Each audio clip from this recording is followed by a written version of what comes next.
Angkatan Pertahanan Awam Sarawak siap siaga hadapi monsun Timur Laut. Itu antara laporan utama dari Bumi Kenyalang petang ini. Vanessa Mering bersedia melaporkan. Silakan, Vi.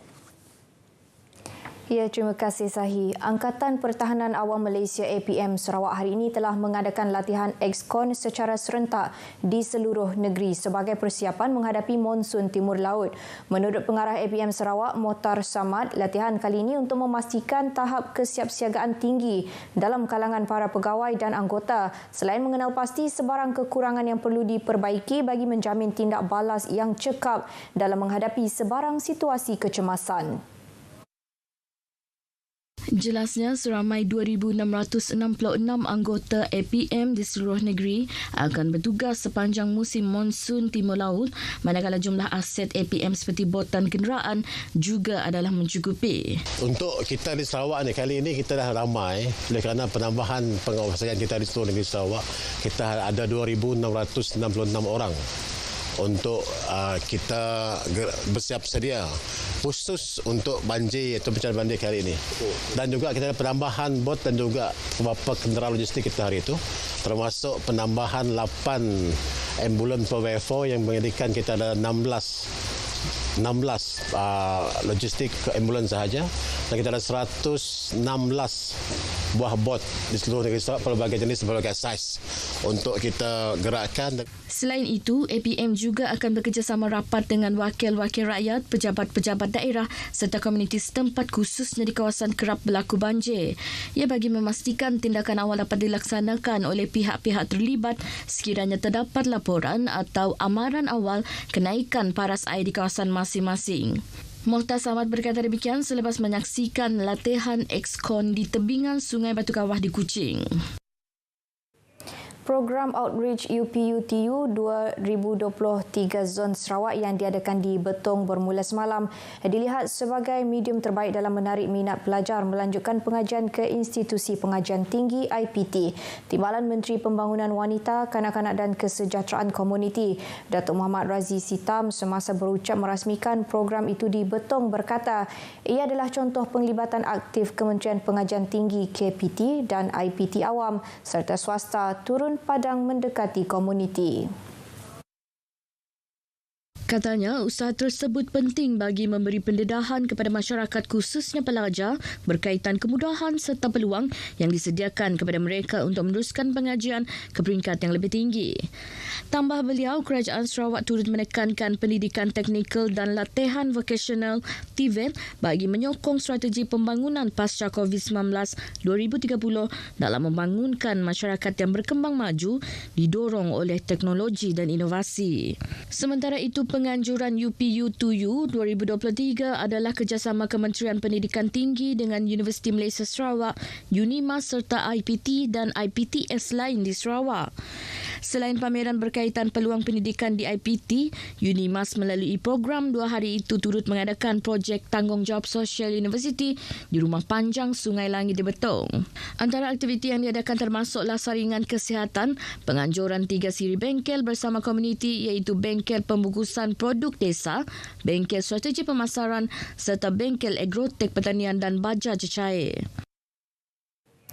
Program Rasa-Rasa Aquakultur dan Jualan Hasil Aquakultur Anjuran Jabatan Perikanan Laut Sarawak merupakan platform penting dalam memperkasakan industri aquakultur bagi memenuhi keperluan sumber protein rakyat Malaysia. Ketua Daerah Perikanan Daerah Sibu, Isran Abdul Rashid berkata, program bertujuan mempromosi dan menggalakkan orang ramai mengambil produk aquakultur sebagai hidangan harian.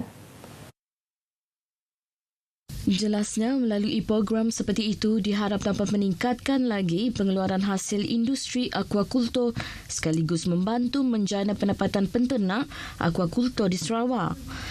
Aktiviti itu juga memberi peluang kepada orang ramai untuk mendapatkan produk aquakultur dengan harga yang berpatutan dan berkualiti. Ia merupakan program keempat diadakan di Sarawak dan diharap pelaksanaannya akan membantu pembangunan produk-produk hiliran aquakultur.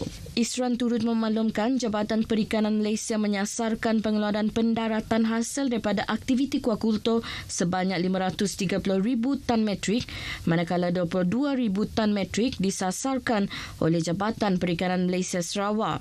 Jabatan Perikanan Laut Sarawak pula menyasarkan pengeluaran hasil sebanyak 8,000 tan metrik daripada sektor akuakultur. Beliau berkata demikian pada perasmian program Rasa-Rasa Akuakultur dan Jualan Hasil Akuakultur di Sibu. Dua pekerja warga asing sebuah ladang kelapa sawit di Jalan Pesisir Pantai Miri Bintulu, Suainiah di bahagian Miri, maut dalam kebakaran rumah pekerja awal pagi tadi. Pusat Gerakan Operasi Bomba Sarawak dalam kenyataan memaklumkan pihak bomba menerima panggilan berhubung kebakaran itu pukul 5.55 pagi. Sepasukan anggota bomba dari Balai Bomba dan Penyelamat Batunia telah diarah ke lokasi kejadian. Mereka mendapati kebakaran melibatkan rumah pekerja ladang struktur tidak kekal dan mempunyai bilik dari struktur kontena. Kedua-dua mangsa masing-masing berumur 30 dan 35 tahun telah ditemukan meninggal dunia di dalam bilik tersebut. Mayat telah diserah kepada pihak polis untuk tindakan lanjut. Seramai 54 warga negara Indonesia telah dihantar pulang semalam melalui program pemindahan ke negara asal oleh Jabatan Imigresen Malaysia Sarawak. Jabatan itu menerusi satu kenyataan di Facebook memberitahu warga asing tersebut merupakan tahanan di Depo Imigresen Semuja, Serian yang telah selesai menjalani tempoh tahanan dan hukuman. Kesemua tahanan tersebut telah melakukan pelbagai kesalahan di bawah Akta Imigresen 1959, 1963 dan Peraturan-Peraturan Imigresen 1963.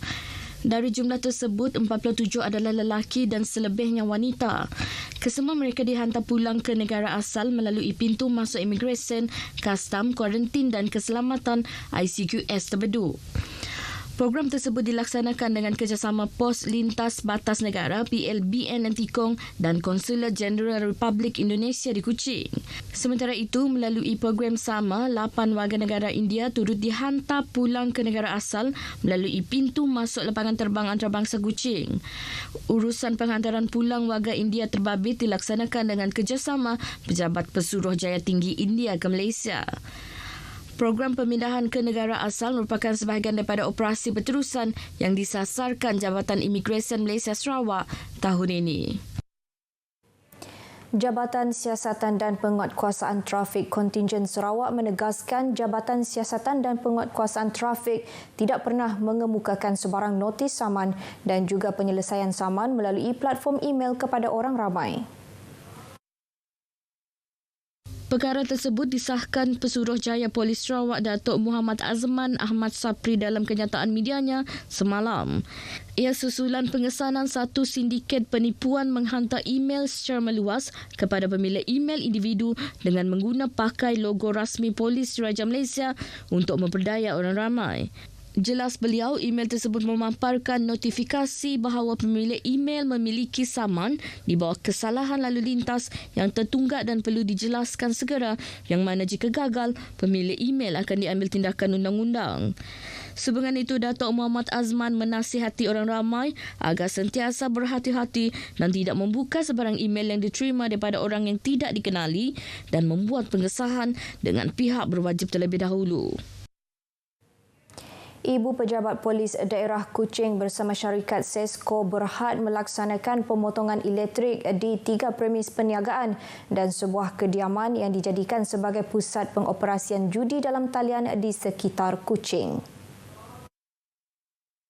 Ketua Polis Daerah Kuching, ACP Ashmon Bajah memaklumkan pemotongan tersebut telah dilakukan oleh seorang pegawai dan 3 anggota dari bahagian siasatan jenayah IPD Kuching bersama pihak SESCO itu pada pukul 9 pagi sehingga 3 petang semalam. Pemotongan bekalan elektrik ini dilakukan di bawah Seksyen 21A Akta Rumah Judi Terbuka 1953 dalam kurungan Akta 289.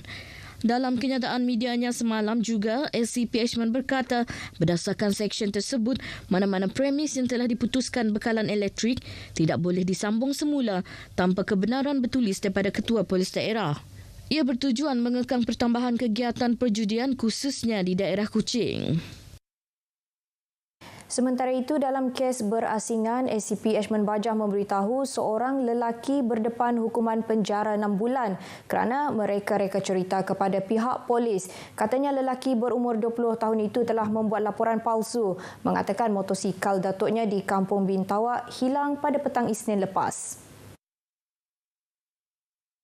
Bagaimanapun, hasil siasatan polis mendapati motosikal tersebut diparkir berhampiran sebuah rumah ibadah di Kampung Lembah Kuda Kuching.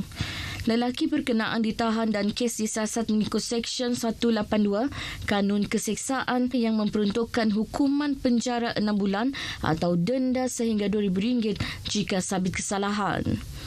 Polis turut mengingatkan orang ramai untuk tidak membuat laporan palsu yang berpotensi memberi gambaran negatif berlakunya kejadian jenayah di Kuching. Perkongsian itu tadi mengakhiri berita dari Sarawak. Salam Malaysia Madani. Kita kembali bersama Sahih di Angkasa Puri untuk berita seterusnya. Silakan. Terima kasih, Vi.